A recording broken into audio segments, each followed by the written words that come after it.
Marketing and advertising dollars, that's a real, I mean, why is that a problem? Lack of. The way the grant dollars are designated, the budget, all of that. Identifying time slots, why is that a problem? Everybody's schedule, it's just hard to find the correct time. Okay, schedules.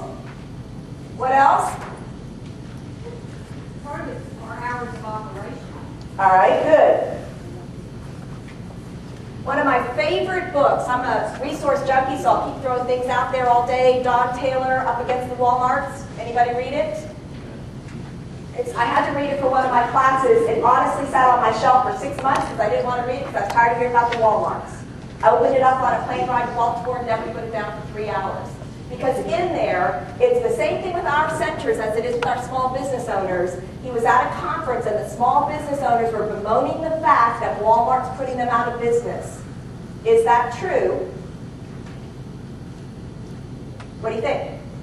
They're putting themselves up. Hours of operation. How many of you have a Main Street where the hardware store basically has the same configuration that it had since 1928?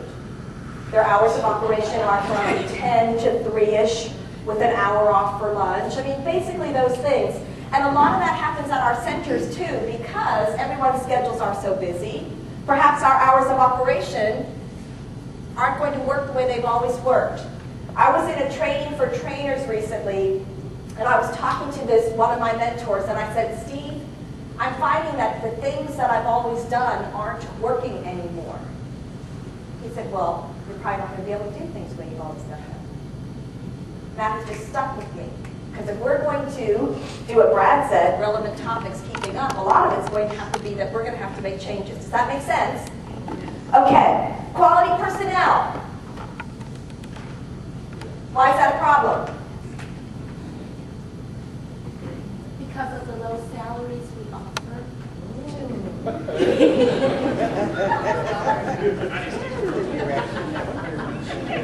So for those of you quality trainers in here, your salary's a whole lot more than everybody else's?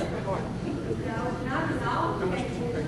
In some cases, we're not allowed to pay any more than their level. Absolutely. And it's not apples to apples. Good, good. Not apples to apples, you can't pay. So is there maybe an alternative to I can't pay somebody in-house to deliver this training? What's an alternative? Find people who will do it. Outsource it. What if you don't have any money? What if you don't have any money to outsource it? Volunteers, in-kind contributions. Yes. Or collaborate with another center. Collaborate with other centers. Not bragging, but you know, Collin County's a pretty good center. Yes, it is. The best in the region. Surprisingly, there's things that those of us on staff don't know. It's an amazing thing. I'm always shocked by it. And surprisingly, we find professionals in the community who are willing to volunteer their time to teach those topics for us. That's right. And they actually are in somewhat competition for those slots. Brad Munn taught me that. They'll compete for it. Yes. Okay. We'll keep going down through this list as we go through the training today. Again, my objective is that we get some things out of this session that we can use, and I want to address every one of these and see how we can do a spin on how we're doing things right now to get rid of these and have positives on the other side.